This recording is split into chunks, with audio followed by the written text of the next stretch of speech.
মমতা ব্যানার্জির থেকে পালিয়ে লন্ডন চলে গেলে কি সমাধান হয়ে যাবে? বুক চিতিয়ে লড়তে হবে। আজ পার্টির মধ্যে যেন খুনোখুনি মারামারি শুরু হয়ে গেছে। পশ্চিমবাংলার লোক তো হাত কামড়াচ্ছে যে কাকে ভোট দিলাম আমরা। এবার তিনি বললেন মমতা বন্দ্যোপাধ্যায় লন্ডনে পালিয়ে গেছেন, ঘুরতে গেলে মন ফুরফুরে হয়। খোঁচা দেওয়ায় দিলীপ ঘোষ সিদ্ধহস্ত বরাবর। বুধবার সকালে নদিয়ার কৃষ্ণনগরের গভর্নমেন্ট কলেজ মাঠ প্রাতঃভ্রমণে এবং কৃষ্ণনগর সদর হাসপাতাল মোড়ে চা চক্রে উপস্থিত ছিলেন প্রাক্তন রাজ্য সভাপতি তথা বিজেপি নেতা দিলীপ ঘোষ।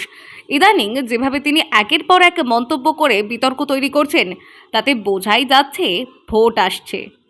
দেখুন, ইফতার পার্টি তো একদিন চলে এসছে, এখন মহাকুম্ভ শুরু হয়েছে, তারপরে যাত্রা শুরু হচ্ছে, নতুনভাবে সব শুরু হচ্ছে। মহাকুম্ভ ভারতবর্ষের দিশা পাল্টে দিয়েছে।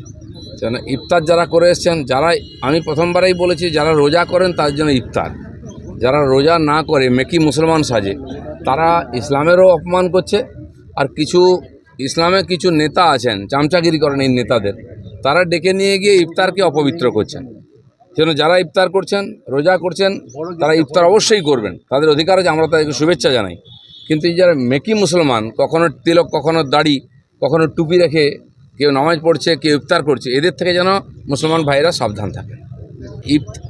ইফতারের তো অনেক জায়গায় রাষ্ট্রপতি ভবনে হয়েছে, ইফতারের রাজনীতিটা বন্ধ হোক। ইফতারকে ইফতার হতে দিন, শিবরাত্রি হতে দিন। আমি তো একাদশী উপবাস করি, কালকে করেছি।